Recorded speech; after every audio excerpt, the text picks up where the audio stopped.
इस वक्त की बड़ी खबर कानपुर से आ रही है, जहां सीएम योगी आदित्यनाथ कानपुर पहुंचे। एयरपोर्ट पर बीजेपी नेताओं ने स्वागत किया। कार्यक्रम स्थल की सुरक्षा को लेकर जायजा लिया। 24 अप्रैल को पीएम मोदी का कार्यक्रम प्रस्तावित। अधिकारियों के साथ सीएम करेंगे समीक्षा बैठक। बड़ी खबर आपको बता रहे कानपुर से है। सीएम योगी आदित्यनाथ कानपुर पहुंचे। एयरपोर्ट पर बीजेपी नेताओं ने स्वागत किया। कार्यक्रम स्थल की सुरक्षा का जायजा ले रहे हैं। 24 अप्रैल को पीएम मोदी का कार्यक्रम प्रस्तावित। अधिकारियों के साथ सीएम योगी समीक्षा बैठक करेंगे। सीएम योगी आदित्यनाथ ने अधिकारियों के साथ समीक्षा बैठक की और पीएम नरेंद्र मोदी की कानपुर यात्रा के स्थल का निरीक्षण कर रहे हैं। बड़ी खबर आपको बता रहे कानपुर से है। सीएम योगी आदित्यनाथ कानपुर पहुंचे। एयरपोर्ट पर बीजेपी नेताओं ने स्वागत किया।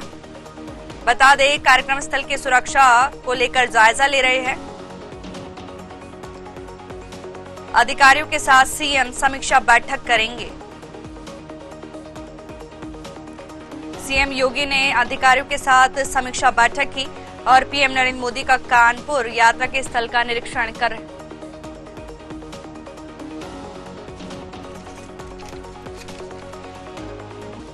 वहीं इस खबर पर ज्यादा जानकारी के लिए हमारे साथ फोनों पर प्रांजुल जुड़ गए हैं। प्रांजुल, सीएम योगी आदित्यनाथ कानपुर पहुंचे, क्या बड़ी सौगात देने वाले हैं कानपुर वासियों को? जी, तो मैं आपको बताना चाहूंगा, मुख्यमंत्री योगी आदित्यनाथ कानपुर पहुंचे हुए हैं क्योंकि 24 तारीख को जो देश के मुखिया प्रधानमंत्री नरेंद्र मोदी कानपुर आ रहे हैं और जो कानपुर का घाटमपुर स्थित नेवेली पावर प्लांट और पनकी का पावर हाउस है उसका उद्घाटन करेंगे। और जो कानपुर की मेट्रो के दो रूट हैं, जो अंडरग्राउंड मेट्रो जहां से चलेगी, अब तक शहर वासियों को बेहद उसका इंतजार था, उसको लेकर के प्रधानमंत्री नरेंद्र मोदी उसको हरी झंडी दिखाएंगे।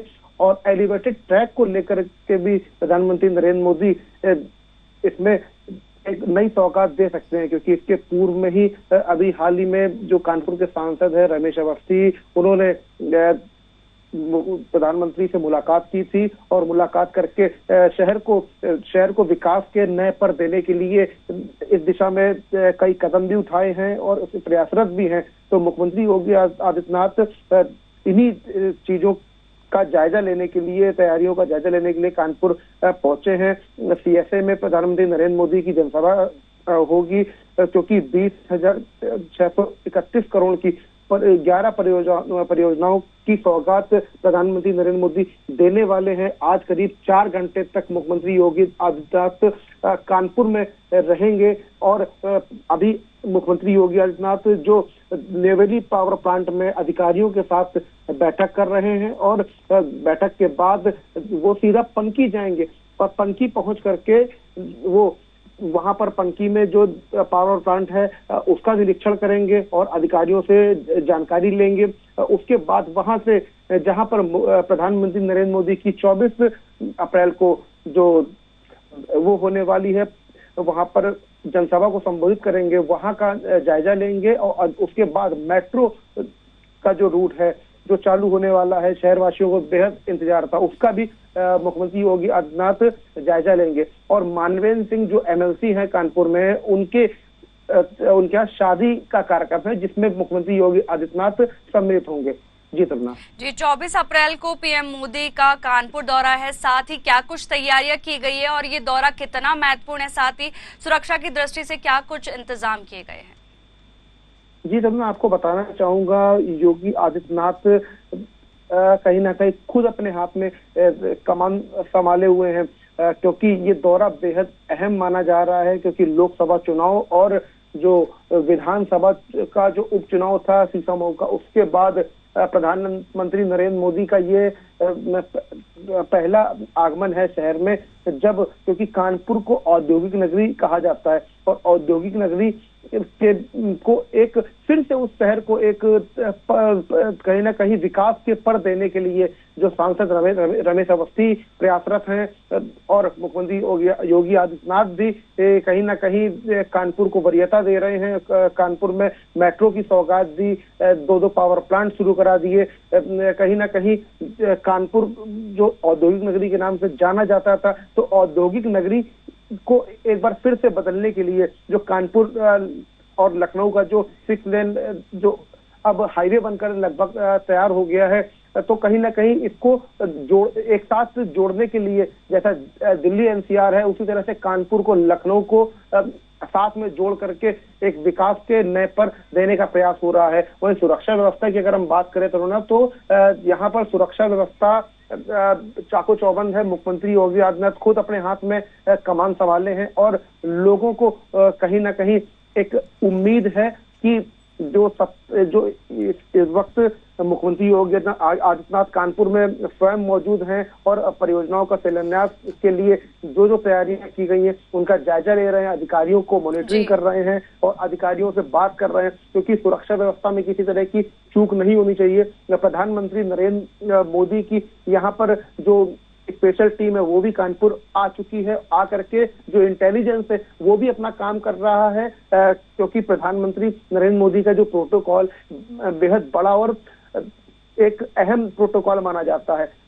इसको लेकर के जो यूपी के डीजीपी प्रशांत कुमार और मनोज सिंह मुख्य सचिव यहाँ पर इसके पहले पहुंचे थे, उन्होंने सुरक्षा व्यवस्था का और तैयारियों का जायजा लिया था और मुख्यमंत्री योगी आदित्यनाथ आज स्वयं कानपुर में है, तो अंदाजा लगाया जा रहा है प्रधानमंत्री नरेंद्र मोदी का ये दौरा बेहद अहम माना जा रहा है। जी प्रणा, लोकसभा चुनाव में बीजेपी का इतना अच्छा प्रदर्शन नहीं रहा था, साथ ही अभी विधानसभा चुनाव होने वाले हैं उत्तर प्रदेश के अंदर, और साथ ही ये भी देखा जा सकता है कि पीएम मोदी जनता को साधने के लिए भी बड़ी सौगात दे सकते हैं कानपुर वासियों को। बिल्कुल तरुण, आपको बताना चाहूंगा लोकसभा चुनाव में भारतीय जनता पार्टी का प्रदर्शन इतना अच्छा नहीं रहा था। कहीं ना कहीं समाजवादी पार्टी को बढ़त मिली थी, क्योंकि लोगों को कहीं ना कहीं अब ये लगने लगा था कि केवल वादे तो हो रहे हैं लेकिन वादों पर सरकार खरी नहीं उतर पा रही है। लेकिन इसीलिए रमेश अवस्थी जैसे ही चुनाव जीते तो उन्होंने, चाहे गृह मंत्री अमित शाह हो या फिर प्रधानमंत्री नरेंद्र मोदी हो या फिर जो सड़क परिवहन मंत्री नितिन गडकरी क्यों ना हो, सबसे मुलाकात करी। और वहीं बात अगर करें सांसद देवेंद्र सिंह भोले की, तो देवेंद्र सिंह भोले भी बराबर नितिन गडकरी के साथ संपर्क में बने रहते हैं, प्रधानमंत्री नरेंद्र मोदी के संपर्क में बने रहते हैं, क्योंकि कानपुर को विकास की एक राह देने के लिए दोनों सांसद प्रयासरत हैं। क्योंकि कानपुर और अकबरपुर दोनों ही लोकसभा कानपुर महानगर में लगती हैं और विकास के लिए दोनों ही लोकसभा के जो सांसद है दोनों का साथ में प्रयासरत होना बेहद अहम है। और वही बात अगर करें जो बहुत प्रदर्शन खराब रहा था, शायद इसी को साधने के लिए और उसमें सुधार करने के लिए परियोजनाओं का शिलान्यास हो रहा है और 27 के चुनाव के पहले विकास को हरी झंडी दिखा करके कहीं ना कहीं वोटरों को लुभाने के लिए ये एक पैतरा भी माना जा सकता है। जी तमन्ना, जी तमाम जानकारी के लिए आपका बहुत बहुत शुक्रिया।